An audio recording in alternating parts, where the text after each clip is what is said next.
Good morning. Vital Science by Dr. Shiku. 1 minute health tipലേക്ക് സ്വാഗതം.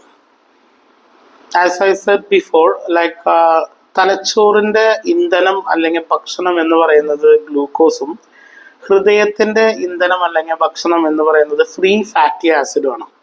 ഈ free fatty acid എന്ന് പറയുന്നത് എന്താ, വേറെ ഒന്നുമല്ല, കൊളസ്ട്രോൾ. ഓക്കെ, നമ്മുടെ ശരീരത്തിൽ നല്ല കൊളസ്ട്രോൾ ഉണ്ട്, ചീത്ത കൊളസ്ട്രോൾ ഉണ്ട്.